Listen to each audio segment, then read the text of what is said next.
إن الحمد لله نحمده ونستعينه ونستغفره من يهده الله فلا مضل له ومن يضلل فلا هادي له وأشهد أن لا إله إلا الله وحده لا شريك له وأشهد أن سيدنا ونبينا وحبيبنا وشفيعنا وقرة أعيننا محمدا عبده ورسوله صلى الله تبارك وتعالى عليه وعلى آله وأصحابه وأزواجه وذريته وبارك وسلم تسليما كثيرا دائما أبدا.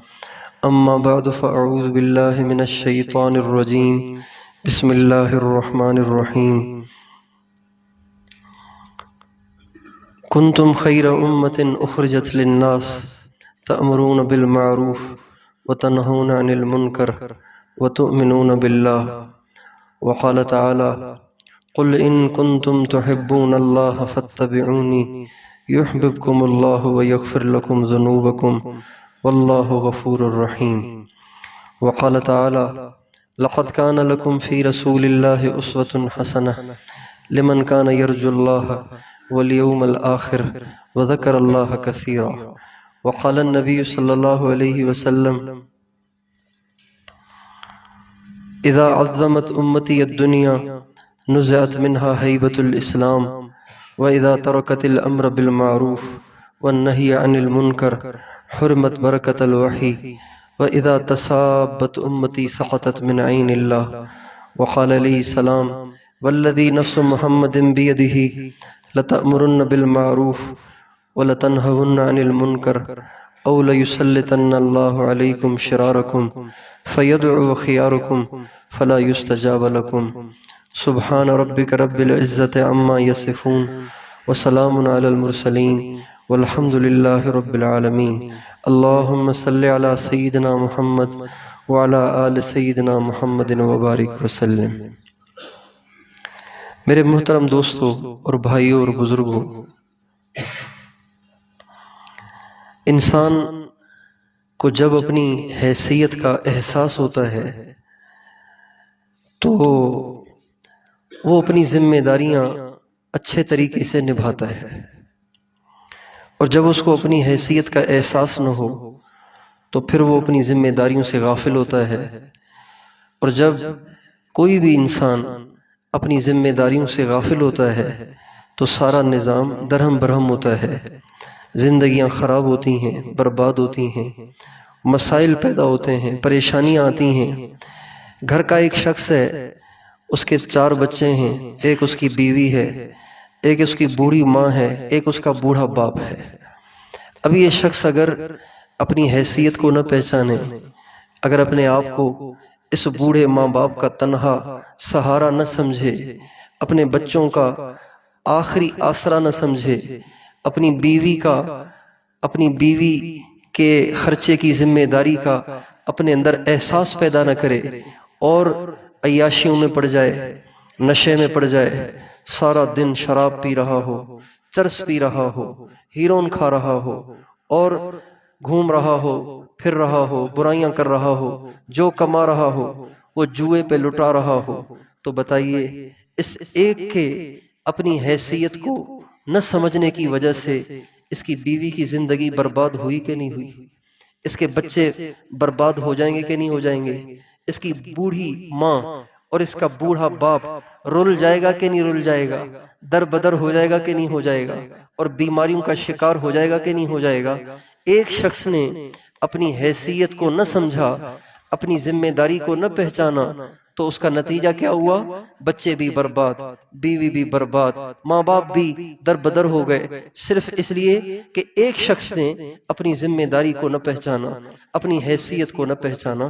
ایک شخص اپنی حیثیت کو نہ پہچانے، اس کے متعلقین تباہ ہو جاتے ہیں، در بدر ہو جاتے ہیں، برباد ہو جاتے ہیں. اللہ تعالیٰ نے امت مسلمہ کو ایک حیثیت دی ہے، امت مسلمہ کو ایک حیثیت دی ہے، ایک حیثیت دی ہے. اگر امت مسلمہ اپنی اس حیثیت کو پہچانے، اس حیثیت کو پہچانے، اپنی ذمہ داریوں کو نبھائے تو سارا عالم سدھر سکتا ہے، سارے عالم کے حالات درست ہو سکتے ہیں، سارے عالم کی ساری پریشانیاں ختم ہو سکتی ہیں۔ لیکن امت مسلمہ چونکہ اپنی حیثیت سے نا آشنا ہو گئی ہے، اپنی ذمہ داریوں سے غافل ہو گئی ہے، اس کا نتیجہ کیا ہے؟ اس کا نتیجہ یہ ہے کہ مسلمان دین سے ہٹتے چلے جا رہے ہیں، مسلمان دن بدن اللہ سے دور ہو رہے ہیں، اور کفار اسلام سے متنفر ہو رہے ہیں، اور کفار کو شہ مل رہی ہے۔ امت مسلمہ ساری دنیا میں در بدر دھکے کھا رہی ہے، ذلیل ہو رہی ہے، کفار کے ہاتھوں پٹ رہی ہے۔ یہ صرف اور صرف اس لیے ہے کہ اللہ تعالیٰ نے امت مسلمہ کو جو حیثیت عطا فرمائی تھی، اس حیثیت کو امت مسلمہ نہیں پہچان پا رہی۔ ہماری کیا حیثیت ہے؟ اللہ کے بندے تو ہم ہیں ہی، دنیا کے سارے انسان اللہ کے بندے ہیں، دنیا کی ساری مخلوق اللہ کی مخلوق ہے، دنیا کے سارے انسان اللہ کے بندے ہیں، عیسائی بھی اللہ کے بندے ہیں، یہودی بھی اللہ کے بندے ہیں، ہندو بھی اللہ کے بندے ہیں، جو اللہ کے انکاری ہیں وہ بھی اللہ کے بندے ہیں۔ لیکن اللہ تعالیٰ نے جو ایک خاص حیثیت مجھے اور آپ کو عطا فرمائی ہے وہ یہ ہے کہ ہم سب کے سب حضرت محمد مصطفیٰ احمد مجتبیٰ صلی اللہ علیہ وسلم کے امتی ہیں۔ یہ کتنی بڑی نسبت ہے، یہ کتنی بڑی حیثیت ہے، اور اس حیثیت کی وجہ سے ہمارے اوپر کیا ذمہ داریاں عائد ہوتی ہیں۔ آج ان ذمہ داریوں سے یہ امت نا آشنا ہو گئی ہے۔ حضور اکرم صلی اللہ علیہ وسلم کے امتی ہونے کا احساس، امتی ہونے کی حیثیت کا احساس آج ہمارے دل دماغ سے نکل گیا ہے۔ ایک دفعہ ہم گاڑی میں جا رہے تھے تو ڈرائیور گاڑی بہت تیز چلا رہا تھا، بہت تیز چلا رہا تھا، ایسے جیسے اڑا رہا ہو۔ تو ہمارے پاس ایک ساتھی بیٹھا ہوا تھا، اس نے کہا بھی گاڑی آہستہ چلاؤ، ابھی ہمارے بچے چھوٹے چھوٹے ہیں، ابھی ہمارے بچے چھوٹے چھوٹے ہیں، گاڑی آہستہ چلاؤ، حادثہ ہو گیا، اگر ہمیں کچھ ہو گیا تو چھوٹے چھوٹے بچے در بدر ہو جائیں گے، برباد ہو جائیں گے، اس لیے ذرا گاڑی آہستہ چلاؤ۔ جس کے بچے چھوٹے چھوٹے ہوں اس کو احساس ہوتا ہے کہ اگر میں نہیں کماؤں گا تو کون کمائے گا۔ جس کی بیوی جوان ہو، جس کی بیوی بیمار ہو، جس کی بوڑھی ماں بوڑھا باپ ہو، تو وہ یہ سوچتا ہے کہ میں نہیں کماؤں گا تو کون کمائے گا۔ بھائی بہت سے لوگ ہیں جن کو ہم کہتے ہیں نا بھائی تبلیغ میں جاؤ، 40 دن لگاؤ، 4 مہینے لگاؤ، 3 دن لگاؤ، وہ کہتے ہیں گھر میں اکیلا کمانے والا میں ہی ہوں، میری بیوی ہے، بچے چھوٹے چھوٹے ہیں، بوڑھی ماں بوڑھا باپ ہے، اگر میں تبلیغ میں چلا گیا تو پیچھے ان کی روٹی کا کیا ہوگا، پیچھے ان کے انتظام کا کیا ہوگا، کوئی بیمار پڑ گیا اس کی دوائی کا کیا ہوگا۔ یہ احساس ہے کہ میں ایک بیوی کا خاوند ہوں، ایک بوڑھی ماں بوڑھے باپ کا میں بیٹا ہوں، میں چھوٹے چھوٹے بچوں کا باپ ہوں، اس لیے اس کو سامنے رکھ کر اپنی زندگی کی ترتیب بناتا ہے، اس کو سامنے رکھ کر زندگی کی ترتیب بناتا ہے۔ جو لوگ یہ سمجھتے ہیں کہ اگر ہم نے عید کے دن اپنی دکان بند کر دی تو ہمارے گھر میں فاقہ آ جائے گا، ہمارے گھر میں مسئلہ ہو جائے گا، ہمارے گھر میں تنگی آ جائے گی، تو وہ بیچارے عید کے دن بھی دکان بند نہیں کرتے، اس لیے کہ وہ سمجھتے ہیں کہ عید کے دن بھی دکان بند ہو گئی تو میرے بچے بھوکے بیٹھیں گے۔ میرے بھائیوں، آج امت مسلمہ اپنی حیثیت سے نا آشنا ہے، اور لوگ اس پہ فخر کرتے ہیں کہ جی ہم پٹھان ہیں، اس پہ فخر کرتے ہیں کہ جی ہم سندھی ہیں، اس پہ فخر کرتے ہیں کہ جی ہم پنجابی ہیں، اس پہ فخر کرتے ہیں کہ جی ہمارا تعلق پی پی کے ساتھ ہے، اس پہ فخر کرتے ہیں ہمارا تعلق پی ٹی آئی کے ساتھ ہے، اس پہ فخر کرتے ہیں ہمارا تعلق نون لیگ کے ساتھ ہے، اس پہ فخر کرتے ہیں ہمارا ایک میجر صاحب سے تعلق ہے، ایک بریگیڈیئر صاحب سے تعلق ہے، ایک جنرل صاحب سے تعلق ہے، اس پہ فخر کرتے ہیں، اس پہ فخر نہیں کرتے کہ ہم حضرت محمد صلی اللہ علیہ وسلم کے امتی ہیں۔ کتنی بڑی بات ہے، حضرت محمد صلی اللہ علیہ وسلم کا امتی ہونا، یہ اتنی بڑی بات ہے، اتنی بڑی بات ہے، اتنی بڑی بات ہے کہ جس کا ہم دنیا میں تصور نہیں کر سکتے۔ حضرت محمد صلی اللہ علیہ وسلم کے امتی ہونے کی وجہ سے عام آدمی تو کہے گا کہ بھئی امتی ہونے سے مجھے کیا حاصل ہوا، امتی ہونے سے مجھے کیا حاصل ہوا، میں اگر موسیٰ علیہ السلام کا امتی ہوتا تو بھی ایسے ہی دھکے کھا رہا ہوتا، آج میں حضرت محمد صلی اللہ علیہ وسلم کا امتی ہوں تب بھی دھکے کھا رہا ہوں، میں موسیٰ علیہ السلام عیسیٰ علیہ السلام کا امتی ہوتا تب بھی میں بے روزگار ہوتا، آج میں حضرت محمد صلی اللہ علیہ وسلم کا امتی ہوں تب بھی بے روزگار ہوں، تو مجھے فائدہ کیا ہوا؟ میرے بھائیوں، نبی کریم صلی اللہ علیہ وسلم کا امتی ہونے کی وجہ سے اللہ تعالیٰ نے ہمارے ساتھ ایسی مہربانیوں کا معاملہ کر رکھا ہے کہ ہم اور آپ اس کا تصور نہیں کر سکتے۔ پچھلے زمانے میں کسی قوم میں کسی قوم میں کوئی برائی ہوتی، کوئی بدکاری ہوتی تو اللہ تعالیٰ بہت تھوڑی ان کو ڈھیل دیتے تھے، پھر ان کو پکڑ لیتے تھے. تھوڑی سی ڈھیل ملتی تھی پھر اللہ ان کو پکڑ لیتے تھے، تھوڑی سی ڈھیل ملتی تھی پھر اللہ ان پہ عذاب بھیج دیتے تھے. اور عذاب بھی ایسے ایسے کہ نوح علیہ السلام کی قوم پہ عذاب آیا، ایسا سیلاب آیا کہ ساری دنیا غرق ہو گئی، ساری دنیا اس میں غرق ہو گئی. پانی نکلا تندور سے پانی نکلتے نکلتے اتنا پانی نکلا کہ بالکل سیلاب کی شکل اختیار کر گیا. اوپر سے بارش دھواں دھار شروع ہو گئی، اتنا پانی برسا کہ پہاڑ بھی اس میں ڈوب گئے، اتنا سیلاب آیا. اللہ تعالیٰ نے نوح علیہ السلام کی قوم کو اس کے جرائم کی سزا میں ساری دنیا کو ڈبو دیا، اور دنیا میں کوئی بھی نہیں بچا سوائے نوح علیہ السلام کے اور ان کے ساتھ جو لوگ کشتی میں سوار ہو گئے تھے ان کے.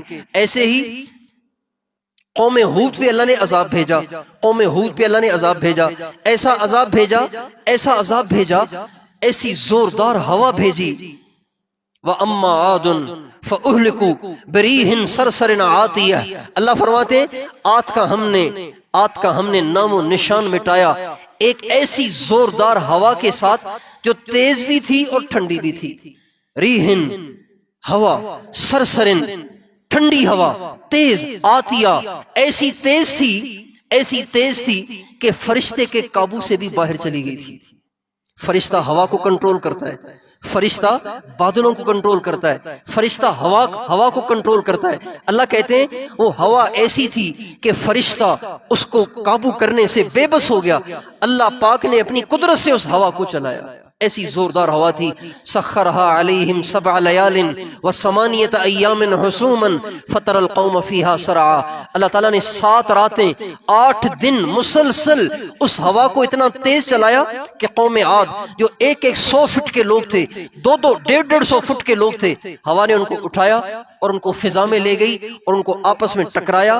ان کے دھڑ الگ کر دیے، ان کے سر الگ کر دیے، ان کے بازو الگ کر دیے، ان کی ٹانگیں الگ کر دیں، ٹکڑے ٹکڑے کر کے اللہ پاک نے 7 راتیں 8 راتوں کے بعد 8 دن کے بعد ان کو زمین پہ پھینکا. پھر اللہ فرماتے ہیں فطر القوم فیہا سرعا. اب تم دیکھو گے کہ کسی کی لاش کہیں پڑی ہے، کسی کی لاش کہیں پڑی ہے، کسی کا سر کہیں پڑا ہے، کسی کے پاؤں کہیں پڑے، دھڑ کہیں پڑا ہے. یہ اللہ پاک نے ان کو ہلاک کر دیا، ان کا نام و نشان بھی مٹا دیا. پھر اللہ فرماتے ہیں فہل تری لہم من باقیہ. ان کی نسلوں میں سے کوئی آج تمہیں بچا ہوا مل رہا ہے؟ ہم گئے تھے قوم عاد کے علاقے میں. قوم عاد کے علاقے کا نام ہے وادی احقاف. یہ یمن، جنوبی یمن میں جو حضرموت کا علاقہ ہے اس میں وادی احقاف ہے. ہم ان کے علاقے میں گئے، ایسا سنسان ہے. آج بھی ان کا علاقہ سنسان ہے، آج بھی ان کا علاقہ ویران سنسان، جیسے ہمارے سندھ کا تھرپارکر ہے یا پنجاب کا چولستان ہے، بالکل اسی طرح سے پتھر ہی پتھر، پہاڑ ہی پہاڑ، اور مٹی ہی مٹی، ریت ہی ریت. کہیں کسی انسان کا گھر نظر نہیں آتا، کہیں کسی انسان کی آبادی نظر نہیں آتی، کہیں کوئی درخت نظر نہیں آتا، کہیں کوئی پھل پھول نظر نہیں آتا. اللہ تعالیٰ نے ہمیشہ کے لیے اس علاقے کو ویران کر دیا. ابھی کچھ عرصہ پہلے سعودی عرب کے بارڈر سے کھدائی کرتے ہوئے ایک لاش ملی ہے. قوم عاد کے ایک آدمی کی لاش ملی ہے. ناپنے والوں نے اسے ناپا تو اس کی جو کھوپڑی ہے، یہ 30 فٹ کی کھوپڑی ہے. 30 فٹ کی کھوپڑی ہے. اس کا جسم کتنا لمبا ہوگا؟ اللہ تعالیٰ نے ان کو ہلاک اور برباد کر دیا. نافرمان بنے، اللہ نے ڈھیل تھوڑی دی، پھر اس کے بعد ہلاک کر دیا. قوم عاد پہ اللہ کی پکڑ آئی، اللہ نے ان پہ آگ برسائی، انگارے برسائے، آگ کے شعلے برسائے اور ان کو جلا کے خاک کر دیا اور ان کا نام و نشان مٹ گیا. قوم لوط بے پردگی میں مبتلا ہوئی، بے حیائی، زنا، بدکاری، برائی میں مبتلا ہوئی. اللہ پاک نے ان پہ ایسا عذاب بھیجا کہ زلزلہ بھی آیا اور پتھر بھی برسے، اور اللہ نے ان کی بستی کو آسمان پہ اٹھا کے ان کی بستی کو الٹ کے زمین پہ پھینکا اور ہمیشہ کے لیے ان کا نام و نشان مٹا دیا. اب آپ دیکھیں قوم نوح نے جو جرائم کیے، قوم شعیب نے جو جرائم کیے، قوم عاد نے جو جرائم کیے، قوم لوط نے جو جرائم کیے، یہ سارے جرائم ہمارے معاشرے میں ہو رہے ہیں کہ نہیں ہو رہے ہیں؟ بھئی ہو رہے ہیں کہ نہیں ہو رہے ہیں؟ حضور اکرم صلی اللہ علیہ وسلم کا امتی ہونے کا یہ نتیجہ ہے کہ اللہ تعالیٰ نے ہمیں ان عذابوں سے بچا رکھا ہے۔ کتنی لمبی ہماری ڈیل ہے۔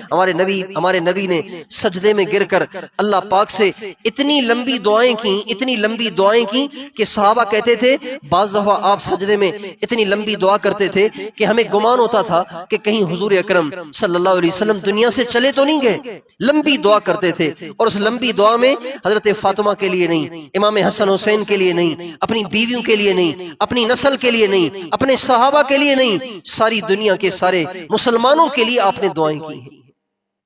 تو حضور اکرم صلی اللہ علیہ وسلم کا امتی ہونے کی وجہ سے ہمیں کیا ملا؟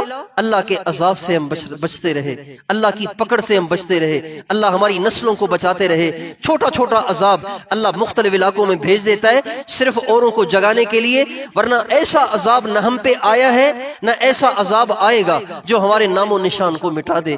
یہ صرف نبی کریم صلی اللہ علیہ وسلم کا امتی ہونے کی وجہ سے ہمیں انعام ملا ہے۔ اچھا، جب انسان دنیا سے چلا جاتا ہے، اور قبر میں جاتا ہے، ہمارے نبی کا ارشاد ہے قبر میں جانے کے بعد قبر میں فرشتہ آتا ہے، منکر نکیر آتے ہیں اور آ کے قبر والے مردے سے سوال کرتے ہیں، اس سے پوچھتے ہیں من ربک ما دینک اور ما تقول فی ھذا الرجل۔ اس میں نبی کریم صلی اللہ علیہ وسلم کی شکل مبارک دکھائی جاتی ہے، اور فرشتے کہتے ہیں بتاؤ اس شخص کے بارے میں تیرا کیا خیال ہے۔ یہ کسی امت کو حاصل نہیں ہوا۔ یہ نہیں کہ موسیٰ علیہ السلام کی امت جب قبر میں گئی تو موسیٰ علیہ السلام کی شکل ان کو دکھائی گئی، عیسیٰ علیہ السلام کی امت قبر میں گئی ان کو عیسیٰ علیہ السلام کی شکل دکھائی گئی، ایسے ہی آدم علیہ السلام کی امت قبر میں گئی ان کو آدم علیہ السلام کی شکل دکھائی گئی۔ یہ کسی امت کے ساتھ نہیں ہوا۔ یہ اللہ نے ہمیں امتیاز عطا فرمایا، انعام عطا فرمایا کہ قبر میں جانے کے بعد اللہ ہمیں نبی کریم صلی اللہ علیہ وسلم کا دیدار کرائے گا، اور کل قیامت کے دن جب ساری دنیا پریشان ہوگی، کوئی کسی کے کام نہیں آئے گا، کوئی کسی کو نفع نہ دے سکے گا، کوئی کسی کی فکر نہ کر سکے گا، اس موقع پہ سارے انبیاء علیہ السلام اپنے لیے دعائیں کر رہے ہوں گے، سارے اولیاء رحمت اللہ علیہم اپنے لیے دعائیں کر رہے ہوں گے، لیکن نبی کریم صلی اللہ علیہ وسلم کی ذات گرامی اس خوفناک موقع پر بھی میرے آپ کے لیے دعائیں کر رہے ہوں گے۔ ہمارے نبی کا ارشاد ہے شفاعتی لأہل الکبائر من امتی، کل قیامت کے دن میں جو شفاعت کروں گا وہ ان لوگوں کے لیے کروں گا، اپنی امت کے ان لوگوں کے لیے کروں گا جنہوں نے کبیرہ گناہ کیے اور کبیرہ گناہ سے پہ توبہ کیے بغیر دنیا سے چلے گئے، ان کے لیے میں اللہ پاک سے شفاعت کروں گا۔ بتائیے جس کے لیے نبی کریم صلی اللہ علیہ وسلم اللہ سے شفاعت کریں وہ دوزخ میں جا سکتا ہے؟ اللہ اس کو پکڑ سکتا ہے؟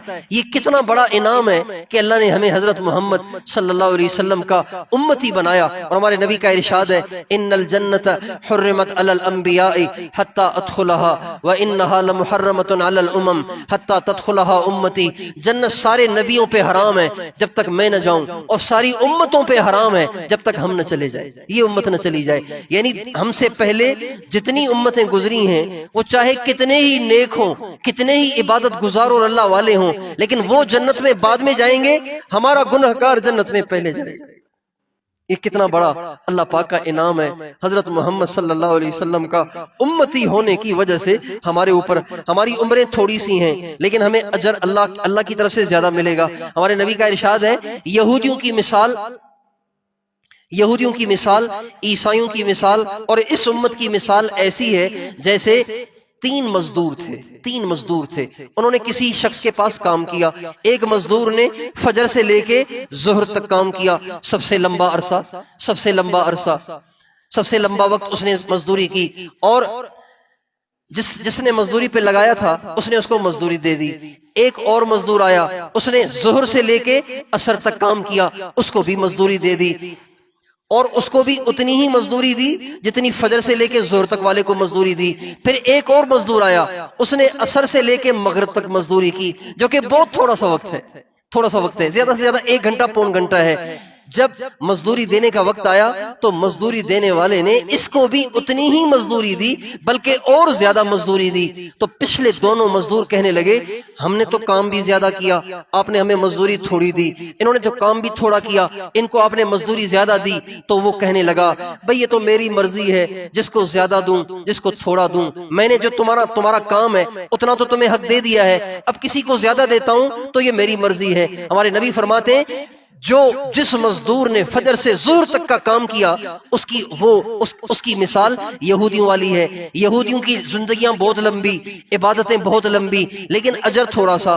عیسائیوں کی عمریں ان سے کچھ کم, محنت ان سے کچھ کم, مزدوری ان کو بھی اتنی ہی ملی. اس امت کی عمریں صرف 60-70 سال ہیں, لیکن اللہ پاک ان کو مزدوری, ان کو اجر یہودیوں عیسائیوں دونوں سے زیادہ عطا فرمائے. بتائیے یہ ہمارے نبی کا امتی ہونے کی وجہ سے ہمیں انعام ملا کہ نہیں ملا؟ اور ہمارے نبی کی دعائیں ہمارے لیے اتنی ہیں کہ ہم اس کا تصور نہیں کر سکتے. ایک دفعہ آپ گھر میں تشریف لائے, اما عائشہ فرماتی ہیں میں نے دیکھا کہ نبی پاک علیہ السلام بڑے حشاش بشاش تھے, چنانچہ میں نے آپ سے کہا یا رسول اللہ آپ میرے لیے دعا کر دیں. آپ نے ہاتھ اٹھائے اور آپ نے دعا کر دی, اللہم اغفر لعائشہ ما تقدم من ذنبها وما تأخر وما اعلنت وما اسرت. اے اللہ میری عائشہ کی خطائیں معاف فرما. اما عائشہ کہتی ہیں مجھے آپ کی دعا سے اتنی خوشی ہوئی کہ میری ہنسی چھوٹ گئی اور میں ہنستے ہنستے دوہری ہو گئی, میرا سر میری گود میں گر گیا. تو اما آپ علیہ السلام نے فرمایا عائشہ تجھے میری دعا سے بہت زیادہ خوشی ہو رہی ہے. میں نے کہا یا رسول اللہ مجھے آپ کی دعا سے کیوں خوشی نہ ہو؟ آپ نے فرمایا عائشہ جو دعا تیرے لیے زندگی میں ایک دفعہ کی ہے یہی دعا اپنی امت کے لیے ہر نماز میں کرتا. تو ہمارے نبی کا امتی ہونے کی وجہ سے یہ ہمیں کتنا بڑا انعام ملا کہ ہمارے نبی نے کتنی ساری ہمارے لیے آپ کے لیے دعائیں کی. میرے دوستو حضور اکرم صلی اللہ علیہ وسلم کا امتی ہونا یہ اتنی بڑی دولت ہے جس کا دنیا میں ہم اور آپ تصور نہیں کر سکتے. لیکن امتی ہونے کی وجہ سے ہم پہ کیا ذمہ داریاں عائد ہوتی ہیں. اگر امت ان ذمہ داریوں کو نبھائے تو خدائے پاک کی قسم اللہ ساری دنیا کے کفار کو اس امت کے سامنے سرنگوں کر دے گا, مغلوب کر دے گا, اور اس امت کو غلبہ اور عزت شان شوکت عطا فرمائے گا. ان میں سے پہلی ذمہ داری اس امت کی یہ ہے کہ وہ اپنی زندگی میں کوئی قدم اپنے نبی کے طریقے سے ہٹ کے نہ اٹھائے. آج ہم مسلمان ہیں, اپنے نبی کے امتی کہلاتے ہیں, اپنے نبی سے محبت کے دعوے بھی کرتے ہیں. اگر اپنی زندگیوں میں غور کریں گے نا تو ہماری زندگیاں اپنے نبی کے طریقے سے کتنی ہٹی ہوئی ہیں. خاص طور پہ ہماری جو نوجوان نسل ہے تو وہ حضور اکرم صلی اللہ علیہ وسلم کی زندگی کو اختیار کرنے میں اور محسوس کرتی ہے, بے عزتی محسوس کرتی ہے. کتنے نوجوان ہیں جو داڑھی اس لیے نہیں رکھتے کہ لوگ ہنسیں گے, ٹوپی اس لیے نہیں پہنتے کہ لوگ ہنسیں گے. کتنی عورتیں ہیں جو برقع اس لیے نہیں پہنتی کہ لوگ ہنسیں گے, حالانکہ ہیں اپنے نبی کے امتی. تو پہلی ذمہ داری مجھ پہ اور آپ پہ یہ عائد ہوتی ہے کہ ہماری زندگیاں حضرت محمد صلی اللہ علیہ وسلم کے طریقے کے مطابق گزر رہی ہوں. دیکھیں انسان دنیا میں زندگی کسی نہ کسی طریقے پہ تو گزارتا ہے, کسی نہ کسی کی نقل تو کرتا ہے, کسی نہ کسی کے نقش قدم پہ تو چلتا ہے. اگر ہم کسی اور نبی کے نقش قدم پہ بھی چلیں گے خدائے پاک کی قسم اللہ پھر بھی ہمیں دوزخ میں ڈالے گا. اگر ایک آدمی کہے کہ جی میں تو حضرت محمد صلی اللہ علیہ وسلم کے طریقے پہ نہیں چلوں گا, میں تو چلوں گا حضرت موسیٰ علیہ السلام کے طریقے پہ, یا میں تو چلوں گا حضرت عیسیٰ علیہ السلام کے طریقے پہ, یا میں تو چلوں گا حضرت داؤد علیہ السلام کے طریقے پر, بتائیے وہ جنت میں جائے گا دوزخ میں جائے گا, جہنم میں جائے گا؟ لیکن حضرت محمد صلی اللہ علیہ وسلم کے طریقے پر زندگی گزاریں گے اللہ پاک اس کی برکت سے ہماری دنیا بھی بنا دیں گے, ہماری آخرت بھی بنا دیں گے. حضرات صحابہ کرام رضوان اللہ علیہ مجمعین کے سامنے اللہ نے ساری دنیا کے کفر کو مغلوب کیوں کر دیا تھا؟ اس لیے کہ وہ اپنی زندگی میں حضرت محمد صلی اللہ علیہ وسلم کے سچے غلام بنے ہوئے تھے. کیا اچھا ہو کہ آج ہم بھی اپنی زندگی کو اپنے نبی حضرت محمد صلی اللہ علیہ وسلم کے طریقے پر گزارنے کی کوشش کریں. اس بات کا تو ہمیں ایمان ہے, اس بات کا تو ہمیں عقیدہ ہے کہ ہمارے نبی سے زیادہ اچھی زندگی کسی کی ہو ہی نہیں سکتی. کہ بھئی ہو سکتی ہے؟ ہمارے نبی سے اچھی زندگی کسی اور کی ہو سکتی ہے؟ ہمارے نبی سے اچھا کوئی اور ہو سکتا ہے؟ ہمارے نبی سے زیادہ بڑا رتبہ اور زیادہ بڑی شان کسی اور کی ہو سکتی ہے؟ جب ہمارے نبی کی شان سب سے بلند، ہمارے نبی کا رتبہ سب سے اونچا، تو پھر کیوں ہم اپنے نبی کے طریقے کو چھوڑ کر کفار کے طریقے پہ چلنے میں فخر محسوس کرتے ہیں؟ کیوں ہماری عورتیں بے پردہ ہوتی چلی جا رہی ہیں؟ کیوں ہماری نوجوان نسل کفار کے پیچھے چلتی چلی جا رہی ہے؟ آپ کا علاقہ پختون علاقہ، یہ علاقہ تو صدیوں سے بے دینی سے محفوظ رہا۔ جب انگریز بر صغیر میں آیا اور انگریز کا تسلط ہوا تو انگریز نے ایسی محنت کی ہماری نسل پہ، ایسی محنت کی کہ لوگ دین سے ہٹنا شروع ہو گئے۔ سارا پنجاب، سارا سندھ اور سارا ہندوستان جو آج کل ہندوستان ہے، سارا بنگلہ دیش، یہ سب کا سب انگریز سے متاثر ہو گیا تھا۔ انگریز نے یہاں کالجز بنائے، یونیورسٹیاں بنائیں، اسکولز بنائے۔ اس کا نتیجہ کیا ہوا کہ نوجوان دین سے ہٹتے چلے گئے اور مسجد کے ملا اور اسکول کے مسٹر میں خلیج قائم ہونا شروع ہو گئی اور امت دو دھڑوں میں تقسیم ہو گئی، ایک ملا قسم کے لوگ، دیندار قسم کے لوگ، اور ایک ماڈرن قسم کے، لبرل قسم کے لوگ۔ یہ دو دھڑے انگریز نے اس ملک میں بنائے، ہندوستان میں انگریز نے بنائے۔ لیکن یہ واحد صوبہ ہے، یہ واحد علاقہ ہے جن کے آباء و اجداد نے انگریز سے ٹکر لے کر اپنی جان کو ہتھیلی پہ رکھ کر ان سے مقابلہ کر کے اپنے دین کو بچایا، اپنی ثقافت کو بچایا، اپنی ماں بیٹی کے برقعے کو بچایا، اپنی داڑھی ٹوپی اور پگڑی کو بچایا۔ اور اس کا نتیجہ آج بھی ہم دیکھ رہے ہیں کہ آج بھی بے دینی آ گئی ہے، لیکن کتنے لوگ ہیں جن کے چہروں پہ ابھی بھی داڑیاں ہیں، سروں پہ ٹوپیاں ہیں۔ میرے بھائیو، یہ آپ کے آباء و اجداد کی قربانیوں کا نتیجہ ہے۔ اگر ہم نے اور آپ نے اپنی نسل کی فکر نہ کی، اگر ہم نے اپنے معاشرے میں محنت نہ کی، تو میرے دوستو یہ بے دینی جو آج کہیں کہیں نظر آتی ہے، یہ بے دینی بھی بڑھتے بڑھتے سارے ماحول کو گھیر لے گی۔ تو بھائی میں بھی آپ بھی اس کی نیت کریں کہ ہم اپنی زندگی حضرت محمد صلی اللہ علیہ وسلم کے طریقے پر گزاریں گے، اپنے نبی کو فالو کریں گے۔ اپنے نبی کے گھروں میں اتنے تذکرے ہونے چاہیے، ہمارے نبی کے گھر میں اتنے تذکرے ہونے چاہیے کہ ہمارے بچے، ہماری بچیاں، ہمارے بڑے، ہمارے چھوٹے، یہ سب کے سب حضرت محمد صلی اللہ علیہ وسلم سے متاثر ہو۔ آج ہماری نوجوان نسل ہمارے نبی سے متاثر نہیں ہے، ہمارے نبی کے صحابہ سے متاثر نہیں ہے، حضرت صدیق، حضرت فاروق، حضرت عثمان، حضرت علی شیر خدا سے متاثر نہیں ہے۔ آج کل کے نوجوان سلمان خان سے متاثر ہیں، شاہ رخ خان سے متاثر ہیں، کرکٹروں سے متاثر ہیں، ڈانسروں سے، سنگروں سے، گویوں سے متاثر ہیں۔ اگر ہم اپنے گھروں میں روزانہ نبی کریم صلی اللہ علیہ وسلم کے تذکرے کریں، اللہ پاک کے تذکرے کریں، تو ہماری نوجوان نسل اپنے نبی کو فالو کرے گی، اپنے نبی کے طریقے پہ چلنے کی کوشش کرے گی۔ تو بھئی کیا خیال ہے، آپ سارے بھائی اس کی نیت کرتے ہیں کہ انشاءاللہ ہم اپنے نبی کے طریقے پر زندگی گزاریں گے؟ سر سے لے کے پاؤں تک آپ کا کوئی کام اپنے نبی کے طریقے سے ہٹ کے نہیں ہونا چاہیے۔ ایک بہت بڑے بزرگ گزرے، حضرت خواجہ معین الدین اجمیری رحمۃ اللہ علیہ۔ اس پورے ہندوستان میں اللہ تعالیٰ اسلام ان کے ذریعے سے لایا۔ اس سے پہلے یہ سارا علاقہ ہندوؤں سے بھرا ہوا تھا۔ حضرت خواجہ معین الدین اجمیری رحمۃ اللہ علیہ کو اللہ نے ذریعہ بنایا، کلکتہ سے دلی تک انہوں نے ایک سفر کیا، ایک سفر میں 90 لاکھ ہندو ان کے ہاتھ پہ اسلام لائے۔ حضرت خواجہ معین الدین اجمیری رحمۃ اللہ علیہ ایک دفعہ ایسے ہی بے خیالی میں وہ مسجد میں بائیں پاؤں سے داخل ہو گئے، مسجد میں بائیں پاؤں سے داخل ہو گئے۔ تو رات کو سوئے ہوئے تھے، خواب میں کسی کہنے والے نے کہا یہ بھی اچھی بات ہے کہ محبت کے دعوے کرتے ہیں اور مسجد میں بائیں پاؤں سے داخل ہوتے ہیں، محبت کے دعوے کرتے ہیں اور مسجد میں بائیں پاؤں سے داخل ہوتے ہیں۔ صبح کو اٹھے تو بہت اللہ کے سامنے روئے اور توبہ طائب ہوئے کہ اللہ اب میں کوئی قدم سنت کے خلاف نہیں اٹھاؤں گا۔ ایک بزرگ تھے حضرت فضیل بن ایاز رحمۃ اللہ علیہ، سلسلہ چشتیہ کہ وہ بہت بڑے بزرگ ہیں، حضرت فضیل بن ایاز رحمۃ اللہ علیہ، ہمارے سلسلے میں ان کا نام آتا ہے۔ تو ایک دفعہ انہوں نے وضو کیا اور وضو جلدی میں کیا، تو سارا وضو تو کیا سنت کے مطابق، لیکن بازوؤں کو دھویا انہوں نے 2 دفعہ، 3 دفعہ بازو دھونا سنت ہے، انہوں نے بازوؤں کو 2 دفعہ دھویا۔ جب رات کو سوئے تو نبی کریم صلی اللہ علیہ وسلم کی زیارت ہوئی اور آپ علیہ السلام نے فرمایا فضیل تم سے مجھے امید نہیں تھی کہ تو بھی میری سنت کو چھوڑ دے گا۔ بتائیے ایک مسلمان جب سنت کی خلاف ورزی کرتا ہے تو نبی کریم صلی اللہ علیہ وسلم کو کتنا دکھ ہوتا ہے۔ ہمارے نبی کا ارشاد ہے جب میں دنیا سے چلا جاؤں گا اللہ تعالیٰ میری امت کے اعمال مجھے ہفتے میں ایک دفعہ سنائیں گے، فرشتہ آئے گا اور مجھے آ کے میری امت کے اعمال سنائے گا کہ آپ کی امت یہ کام کر رہی ہے۔ بتائیے جب ہماری آج کی کارگزاری نبی کریم صلی اللہ علیہ وسلم کے پاس جاتی ہوگی کہ نوجوان ساری رات فیس بک دیکھتے رہتے ہیں، یوٹیوب پہ فلمیں دیکھتے رہتے ہیں، غیر محرم عورتوں سے لمبی کال پہ باتیں کرتے رہتے ہیں، اور ان کی عورتیں بھی بازاروں میں آ گئی ہیں، ان کے نوجوانوں نے داڑیاں منڈا دی ہیں،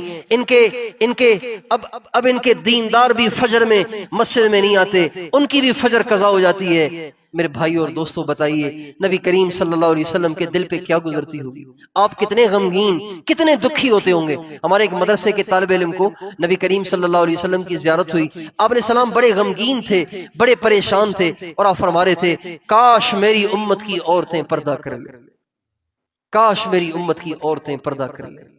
تو سب سے پہلی درخواست تو آپ حضرات سے یہ ہے کہ حضرت محمد صلی اللہ علیہ وسلم کا امتی ہونے کی حیثیت سے ہم یہ نیت کریں کہ اپنی زندگی اپنے پیارے نبی کے طریقے پر گزاریں گے۔ بھائی گزاریں گے نا انشاءاللہ، سر سے لے کے پاؤں تک اپنی پوری زندگی اپنے نبی کے طریقے پہ لائیں گے نا انشاءاللہ۔ اب اس کی نیت کریں کہ ہم نے سر ننگا نہیں کرنا، ہمیشہ ٹوپی پہننی ہے، اپنے چہرے سے داڑھی نہ کاٹنی ہے نہ منڈانی ہے، بلکہ اپنے چہرے پہ پوری داڑھی رکھنی ہے، کبھی جھوٹ نہیں بولنا، کبھی کسی کو دھوکہ نہیں دینا، کبھی ماں باپ سے بدتمیزی نہیں کرنی، کبھی کسی کا دل نہیں دکھانا، کبھی کسی کا حق نہیں کھانا، کبھی کسی سے لڑنا نہیں ہے۔ ہمارے نبی ساری زندگی کبھی کسی سے لڑے نہیں ہیں۔ آپ کے علاقوں میں لڑائیاں بھی بہت ہوتی ہیں تھوڑی بات پہ، آج کل زمین کی بڑی ویلیو بن گئی ہے، چھوٹی باتوں پہ زمین کی چھوٹے حصے کی بڑی قیمت لگ گئی ہے۔ ایسے زمانے میں بہت سے لوگ جن کے پاس طاقت ہوتی ہے اور جن کے پاس عہدہ ہوتا ہے تو وہ اور لوگوں کی زمینوں پہ قبضے کرتے ہیں، اور قبضے کر کے کہتے ہیں ہمارا کوئی کیا بگاڑ سکتا ہے۔ میرے بھائی اور دوستو یہ سب اللہ پاک کی نافرمانیاں ہیں، اس پہ اللہ ناراض ہوتے ہیں، اور اس پہ اللہ پاک دنیا میں بھی پکڑتے ہیں، آخرت میں بھی پکڑتے ہیں۔ اس لیے ہم اپنی زندگی میں کبھی کسی کا حق نہ کھائیں، کبھی کسی کا دل نہ دکھائیں، کبھی کسی کے ساتھ لڑائی نہ کریں۔ اگر آپ کا کوئی حق کھا گیا ہے آپ اسے معاف کر دیں، جب آپ اسے معاف کر دیں گے اللہ پاک اس کا عوض آپ کو ضرور دنیا میں عطا فرمائے گا، دنیا میں ضرور عطا فرمائے گا، اور آپ کو دنیا میں عزت عطا فرمائے گا۔ ہمارے نبی کا ارشاد ہے میں اس بات پہ قسم بھی کھا سکتا ہوں کہ جھک جانے والا ذلیل نہیں ہو سکتا، اللہ جھک جانے والے کو اونچا کر دیتے۔ تو ایک درخواست تو یہ ہے کہ ہم اپنی زندگی اپنے نبی کے طریقے پر بنانے کی کوشش کریں، پانچوں نمازیں پابندی کے ساتھ پڑھیں، فجر کی نماز بھی جماعت کے ساتھ آ کر پڑھیں، اگر یہاں برف باری بھی ہو جائے، اولا باری بھی ہو جائے، تب بھی فجر کی نماز ہمیں مسجد میں آ کے پڑھنی ہے۔ تو کون انشاءاللہ فجر کی نماز بھی مسجد میں پابندی سے آ کے پڑھے گا؟ پانچوں نمازیں پڑھیں گے نا انشاءاللہ، اور ہمیشہ اپنے نبی کے طریقے پہ زندگی گزاریں گے نا انشاءاللہ۔ کون ہمیشہ اپنے چہرے پہ پوری داڑھی رکھے گا؟ ہم بھی رکھیں گے نا سارے ہیں؟ دیکھو بھائی دنیا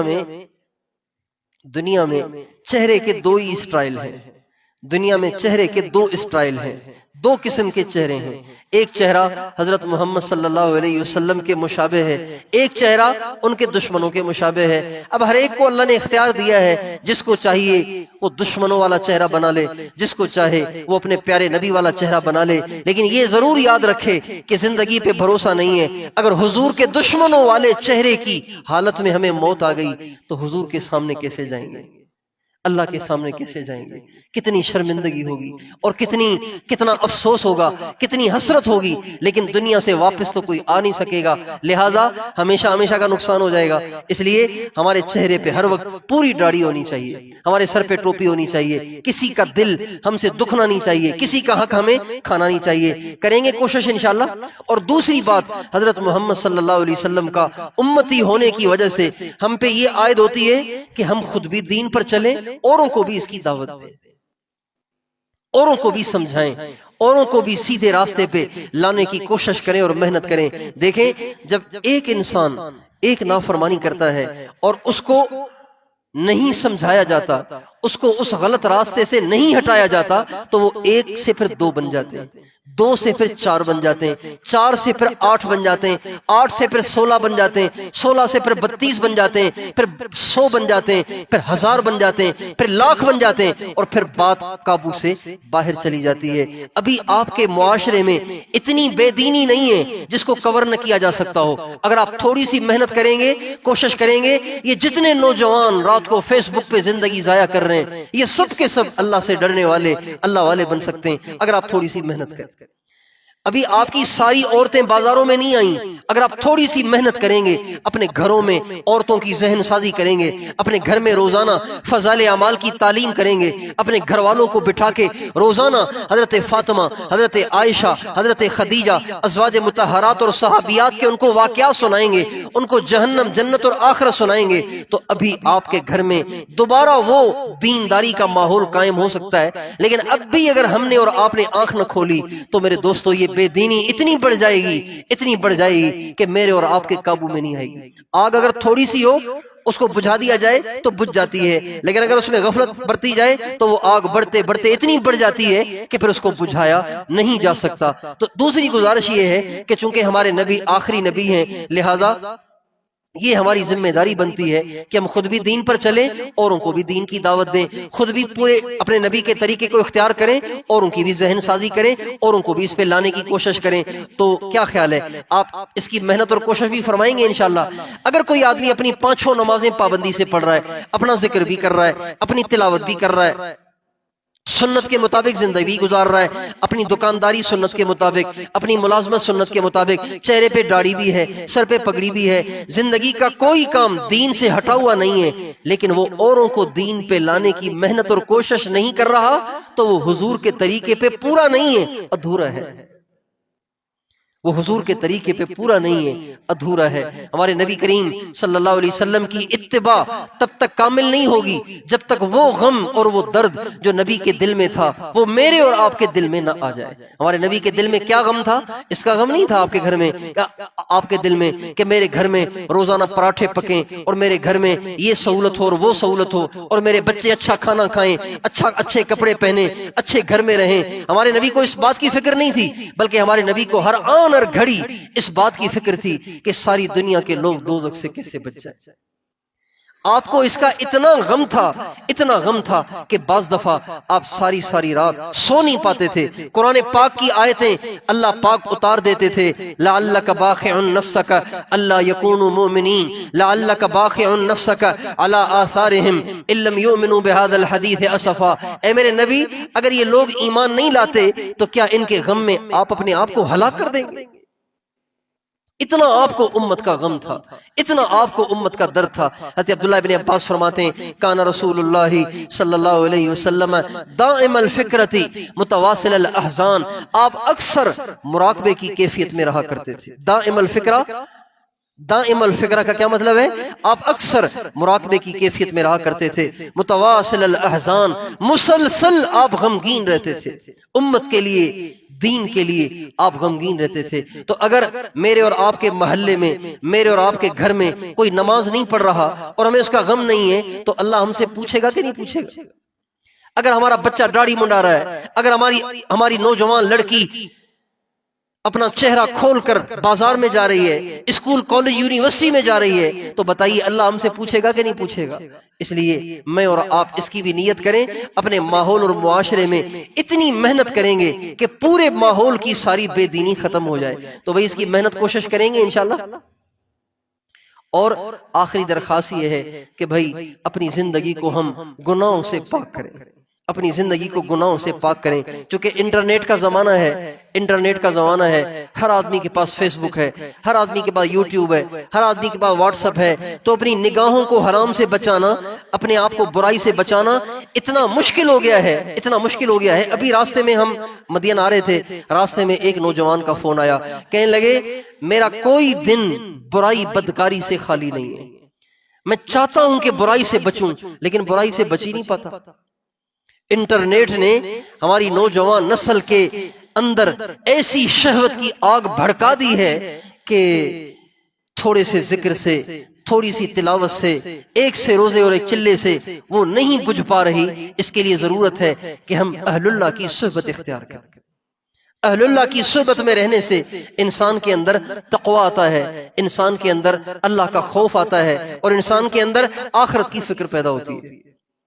اللہ تعالیٰ قرآن پاک میں فرماتے ہیں یا ایھا الذین آمنو، اے ایمان والو، اتقوا اللہ، اللہ سے ڈرو، اللہ سے ڈر کر سارے گناہ چھوڑ دو، وکونوا مع الصادقین، اور یہ تب ہوگا جب آپ اہل اللہ کی صحبت اختیار کریں گے۔ اللہ کہتے ہیں قرآن پاک میں، حضرت شیخ الحدیث مولانا محمد زکریا صاحب رحمۃ اللہ علیہ نے فضائل تبلیغ کے آخری صفحے پر اس آیت کو لکھا ہے، یا ایھا الذین آمنوا اتقوا اللہ وکونوا مع الصادقین۔ اس کا ترجمہ لکھا ہے اور نیچے لکھا ہے یہاں صادقین سے مراد مفسرین کے نزدیک مشائخ صوفیہ ہیں۔ جو شخص ان کے خدام، ان کی چوکھٹ کے خدام میں داخل ہو جاتا ہے تو ان کی ولایت کے اثر سے اللہ تعالیٰ اس کو بھی تقویٰ کی دولت دے دیتے۔ تو بھائیو، ہم اپنے آپ کو سنت سے سجائیں اور اوروں پہ محنت کریں، اپنے ماحول اور معاشرے کو ٹھیک کرنے کی کوشش کریں، اور اپنے آپ کو گناہوں سے بچائیں۔ اور گناہوں سے بچنے کا راستہ صرف ایک ہے کہ ہم اہل اللہ کی صحبت کو اختیار کریں۔ ماشاءاللہ آپ کا علاقہ اہل اللہ کا علاقہ ہے، نیک لوگوں کا علاقہ ہے، آپ کو تو دور دراز بھی جانا نہیں پڑے گا۔ آپ آس پاس نظر دوڑائیں گے، آپ کو بہت سارے ایسے اہل اللہ مل جائیں گے کہ جن کی صحبت میں بیٹھ کے آپ اللہ کی محبت کو، اللہ کے تعلق کو اور تقویٰ کو حاصل کر سکتے ہیں۔ تو بھئی کیا خیال ہے، اہل اللہ کی بھی صحبت اختیار کریں گے نا انشاءاللہ؟ اللہ تعالیٰ مجھے اور آپ کو سچی توبہ کرنے کی توفیق دے، اور آج تک ہم سے جتنے گناہ ہو گئے ان سب سے میں بھی توبہ کرتا ہوں، آپ بھی سارے توبہ کر لیں۔ کرتے ہیں توبہ انشاءاللہ؟ اللہ تعالیٰ ہم سب کو توفیق عطا فرمائے۔ درود شریف پڑھ لیجئے۔ لا الہ الا انت سبحانک انی کنت من الظالمین، اللہم صلی علی سیدنا محمد وعلی آل سیدنا محمد وبارک وسلم، یا ارحم الراحمین، یا ارحم الراحمین، یا ارحم الراحمین، یا ذا الجلال والاکرام، یا ذا الجلال والاکرام، یا ذا الجلال والاکرام، یا حنان، یا منان، یا رحمان، یا رحیم۔ اے اللہ، اے اللہ، اے سب سے اچھے اللہ، اے سب سے بڑے اللہ، اے سب سے زیادہ طاقتور اللہ، اے ماؤں سے زیادہ مہربان اللہ، اے باپ سے زیادہ شفیق اللہ، ہم تیرے گناہگار خطا کار بندے گناہوں میں ڈوبے ہوئے ساری زندگی اپنی گناہوں میں برباد کر دی۔ اے اللہ، آج تیرے سامنے نادم ہو کر، شرمندہ ہو کر اپنے گناہوں کی آپ سے معافی چاہتے ہیں۔ اے مالک الملک، ہم سب کے گناہوں کو معاف فرما دے۔ اللہ، ہم سب کی خطاؤں سے درگزر فرما دے۔ اے اللہ، ہم بڑے مجرم ہیں، اے اللہ ہم بڑے مجرم ہیں، اے اللہ ہم بڑے ظالم ہیں۔ اے اللہ، تو نے آنکھیں دیں، ہم اس سے حرام دیکھ بیٹھے۔ اے اللہ، تو نے زبان دی، ہم اس سے حرام بول بیٹھے۔ اے اللہ، تو نے کان دیے، ہم اس سے حرام سن بیٹھے۔ اے اللہ، ہمارے کان میوزک کے عادی ہو گئے۔ اے اللہ، ہماری نگاہیں فیس بک کی عادی ہو گئیں۔ اے اللہ، یوٹیوب کی عادی ہو گئیں۔ اے مالک الملک، اے بادشاہوں کے بادشاہ، ہمارا دل گندا ہو گیا ہے، ہمارے دل میں تیرے غیر کی تصویریں آ گئی ہیں۔ اے اللہ اپنے کرم سے ہمارے دل سے ساری گندی تصویریں ڈیلیٹ کر دے۔ اے اللہ، اپنے کرم سے مٹا دے۔ اے اللہ، ہمارے سارے وجود کو پاک کر دے۔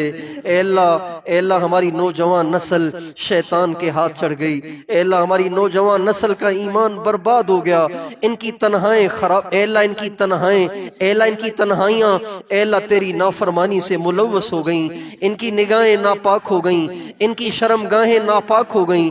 اے اللہ ہمارا سارا وجود گناہوں میں لت پت ہو گیا ہے۔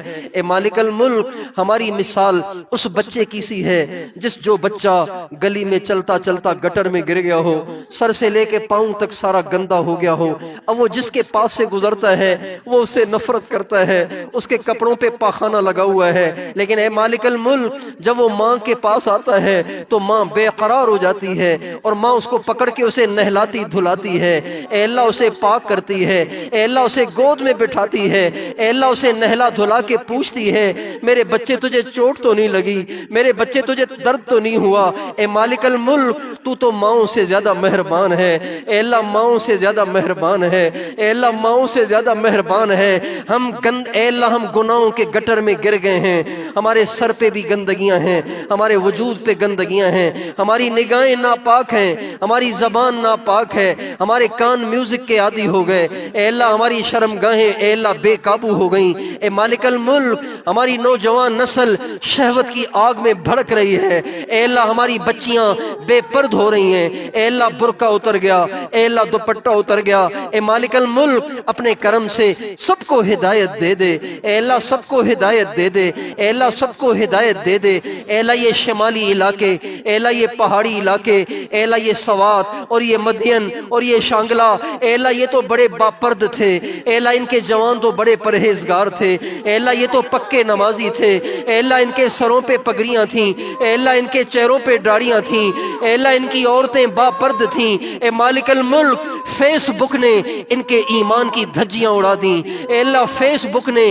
ان کے تقوی کی دھجیاں اڑا دیں، اے اللہ ان کی مائیں بچیاں بازاروں میں آ گئی ہیں، اے مالک الملک اے بادشاہوں کے بادشاہ تجھے ہمارے نبی کے آنسوؤں کا واسطہ، اے اللہ تجھے حضور کے آنسوؤں کا واسطہ، اے اللہ ان کی نسل کو دوبارہ متقی بنا دے، ان کی عورتوں کو باپرد بنا دے، ان کے نوجوانوں کے چہروں پہ داڑیاں لے آ، ان کے سروں پہ ٹوپیاں پگڑیاں لے آ، اے اللہ ان سب کو متقی بنا دے، اے اللہ ان سب کو دین کا دائی بنا دے، اے اللہ ان سب کو اللہ والا بنا دے، اے اللہ یہ اتنے سارے تیرے سامنے رو رہے ہیں، اے اللہ اتنے سارے اے اللہ اپنی ماں کے سامنے روئیں تو ان کی ماں بھی بے قرار ہو جائے گی، اے مالک الملک تو ماؤں سے زیادہ مہربان ہے، اے اللہ ان کے رونے پر ان کو بھی ہدایت دے، ہم سب کو ہدایت دے، سارے علاقے کو ہدایت دے، اے اللہ اے اللہ اے اللہ اے اللہ تو نے ان کے علاقے کو خوبصورت بنایا، اے اللہ تو نے ان کو خوبصورت پہاڑ دیے، خوبصورت چشمے دیے،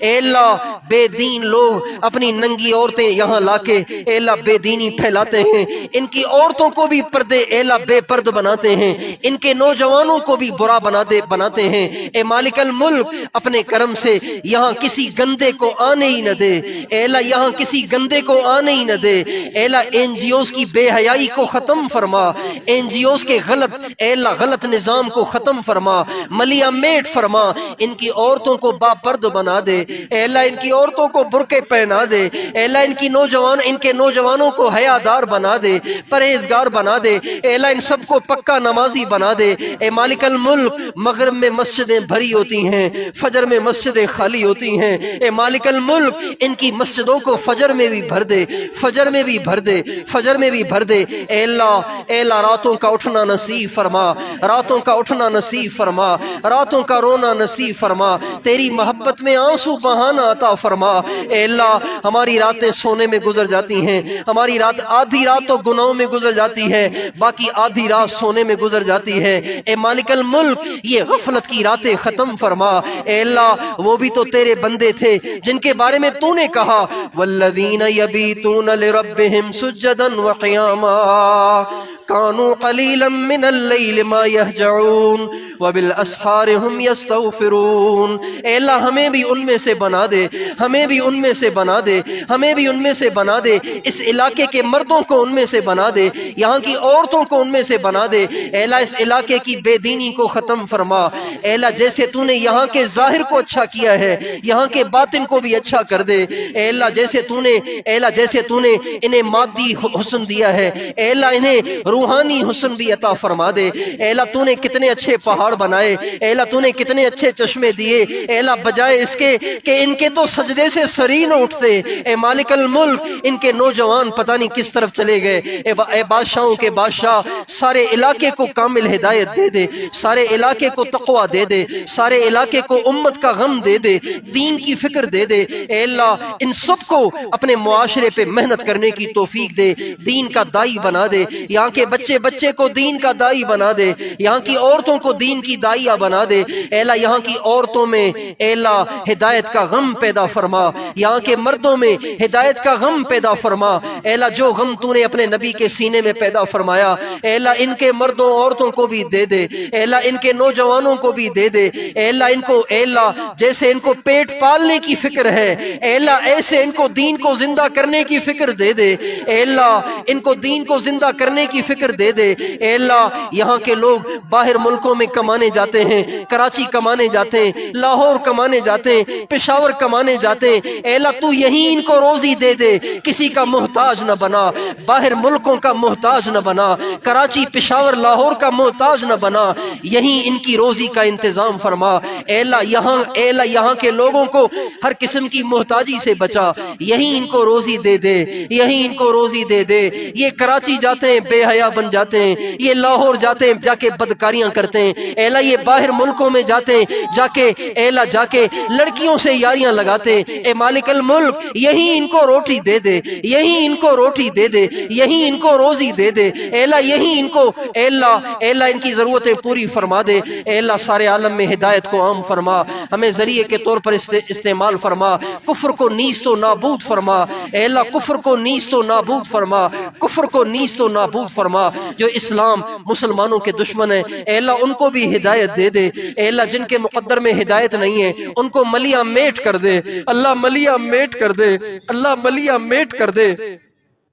اے اللہ ان بدبختوں نے ہماری نوجوان نسل ہم سے چھین لی، ہماری مائیں بہنیں بچیاں چھین لی، اے اللہ ہماری ماؤں بہنوں بچیوں کو اماں فاطمہ، اماں خدیجہ، اماں عائشہ کے نقش قدم پہ چلنے کا شوق دے دے۔ اے اللہ ہماری نوجوان نسل کو اپنے نبی کا اے اللہ شیدائی بنا دے، اپنے نبی کا عاشق بنا دے، اپنے نبی کا فالوور بنا دے، اپنے نبی کا فالوور بنا دے، اپنے نبی کے نقش قدم پہ چلنے والا بنا دے۔ اے اللہ اے اللہ اے اللہ دعوت کے کام کی حفاظت فرما، دعوت کے کام کی حفاظت فرما، انتشار اور افتراق کو ختم فرما، کام کرنے والوں کی صحیح تربیت فرما، اے اللہ ان کو مطلوبہ صفات عطا فرما، مدارس دینیہ کی حفاظت فرما، اے اللہ پڑھنے پڑھانے والوں کو اپنے مقربین میں شامل فرما، اے اللہ تعلیم اور تربیت کا نظام اعلیٰ سے اعلیٰ بنا، اے اللہ جگہ جگہ خانقاہیں قائم فرما، اے اللہ دل گناہ کر کر کے پتھر ہو گئے، سیاہ ہو گئے، اپنے کرم سے ہر جگہ خانقاہیں قائم فرما، اے اللہ ایسی خانقاہیں قائم فرما جہاں مردہ دل لوگ لے کر جائیں اور زندہ دل لے کر واپس آئیں، اے اللہ جہاں جا کر نگاہیں پاک ہو جائیں، کان پاک ہو جائیں، شرمگاہیں پاک ہو جائیں، ہر جگہ خانقاہیں قائم فرما، خانقاہیں قائم فرما، خانقاہیں قائم فرما، اے اللہ خانقاہوں کی حفاظت فرما، تمام اہل حق کی حفاظت فرما، اقامت دین کی کوششوں کو کامیاب بنا، اے اللہ ہمارے اس پیارے ملک کی حفاظت فرما، اے اللہ اس ملک کی سرحدات کی حفاظت فرما، سرحدوں پہ کھڑے ہوئے سپاہیوں کی حفاظت فرما، اے اللہ اس ملک کے سارے بحران ختم فرما، بے روزگاری ختم فرما، بے حیائی ختم فرما، بیماریاں ختم فرما، مہنگائی ختم فرما، اے اللہ چپے چپے پہ دین کو زندہ فرما، اس ملک کو دعوت کا مرکز بنا، علم کا مرکز بنا، روحانیت کا مرکز بنا، ختم نبوت کا مرکز بنا، قادیانیت کو ختم فرما، قادیانیت کو ختم فرما، اے اللہ تیرے نبی کی نبوت پہ ان ڈاکہ ڈالنے والوں کو اے اللہ ان ڈاکہ ڈالنے والوں کو ختم فرما، اے اللہ ختم فرما، اے اللہ ختم فرما، اے اللہ ختم فرما، اے اللہ تیرے پیارے سید عطا اللہ شاہ بخاری نے ساری زندگی حج نہیں کیا، کسی پوچھنے والے نے ان سے پوچھا کہ آپ تو سید تھے، آپ اپنے نانا کے روزے کی زیارت کے لیے کیوں نہیں گئے؟ اے اللہ وہ کہا کرتے تھے میں کس منہ سے جاؤں، اب تک ختم نبوت کے منکر زندہ ہیں، اے مالک الملک اپنے کرم سے ختم نبوت کے انکار کو ختم فرما، سارے قادیانیوں کو ہدایت دے دے، جن کے مقدر میں ہدایت نہیں ہے اور وہ اسلام مسلمانوں کے دشمن ہیں، ان سے دھرتی کو صاف فرما، اے اللہ اے اللہ جو خیریں ہمارے آقا نے آپ سے مانگی ان میں سے ہمیں بھی وافر عطا فرما، جن شرور سے ہمارے آقا نے پناہ مانگی ہمیں بھی پناہ عطا فرما، اے اللہ بیماروں کو صحت اور عافیت عطا فرما، مقروضوں کے قرضے اتار دے، بے گھروں کو گھر دے دے، بے روزگاروں کو حلال روزگار دے دے، اے اللہ جن بچیوں کے رشتے نہیں ہو رہے ان کے خیر والے رشتے کرا دے، اے اللہ خیر والے رشتے کرا دے، بہت سارے لوگ اپنی بچیوں کے بارے میں پریشان ہیں، اے اللہ جلد از جلد ان کے خیر والے رشتے کرا دے، اے اللہ بے حیائی کو ختم کر دے، بے دینی کو ختم کر دے، اے اللہ فیس بک یوٹیوب نے جو شہوت کی آگ لگا رکھی ہے اے اللہ اس آگ کو بجھا دے، اے اللہ اس آگ کو بجھا دے، اے اللہ اس آگ کو بجھا دے، اے اللہ بے قصور قیدیوں کو عافیت سے آزاد فرما، بے قصور قیدیوں کو عافیت سے آزاد فرما، بے قصور قیدیوں کو عافیت سے آزاد فرما۔ اے اللہ ہمیں، ہمارے اہل و عیال، رشتہ داروں کو، متعلقین کو، تمام مسلمانوں کو دجال کے فتنے سے بچا۔ اللہ دجال کے فتنے سے بچا، اے اللہ دجال کے فتنے سے بچا۔ اے اللہ وہ بہت بڑا فتنہ ہے، اے اللہ وہ قبر سے مردوں کو بھی اٹھائے گا، بادلوں سے بارش بھی برسائے گا، اے اللہ زمین سے کھیتیاں بھی اگا کے دکھائے گا۔ اے اللہ ہمارا ایمان تو اتنا کمزور ہے کہ ایک نوجوان لڑکی سامنے سے گزر جائے ہمارا ایمان ڈگمگانے لگ جاتا ہے۔ اے مالک الملک، دو چار پیسوں کی خاطر اے اللہ ہمارا ایمان ڈگمگانے لگ جاتا ہے، دو چار پیسوں کی خاطر ہم اپنے ایمان کو بیچ دیتے ہیں۔ اے اللہ وہ تو بہت بڑا فتنہ ہے، اے اللہ ہم اس سے نہیں بچ سکتے، تو ہمارے ایمان کی حفاظت فرما، ایمان کی حفاظت فرما، اس کے فتنے سے ہم سب کی حفاظت فرما۔ اے اللہ امام مہدی اور حضرت عیسیٰ علیہ السلام کی بالمشافہ ملاقات کا شرف عطا فرما، ان کی ادنا ادنا خدمت گزاری کا شرف عطا فرما، ان کی ادنا خدمت گزاری کا شرف عطا فرما۔ اے اللہ اس پورے علاقے کو دین کا مرکز بنا، اے اللہ اس پورے علاقے کو دین کا مرکز بنا۔ اے اللہ جیسے تو نے انہیں سرسبز و شاداب بنایا، اے اللہ ان کو دین سے بھی سرسبز و شاداب کر دے، پردے سے، تقوی سے، طہارت سے، اے اللہ حیا سے، اے اللہ دین سے، دعوت سے، اے اللہ ذکر سے، تلاوت سے، رات کی تنہائی میں تیرے سامنے رونے سے اسے آباد کر دے۔ ہماری دعاؤں کو اپنے محبوب علیہ السلام کی دعاؤں کے طفیل قبول فرما، ہمارے یہ آنا، کہنا، بیٹھنا، سننا اپنی بارگاہ میں قبول فرما، اپنی رضا کا ذریعہ بنا۔ اے اللہ جتنے ساتھی توبہ طائب ہوئے ان سب کی توبہ کو قبول فرما، ہمیشہ کے لیے ان کو گناہوں سے نجات عطا فرما۔ آمین۔ وصلی اللہ علی النبی الکریم وعلی آلہ وصحبہ اجمعین برحمتک۔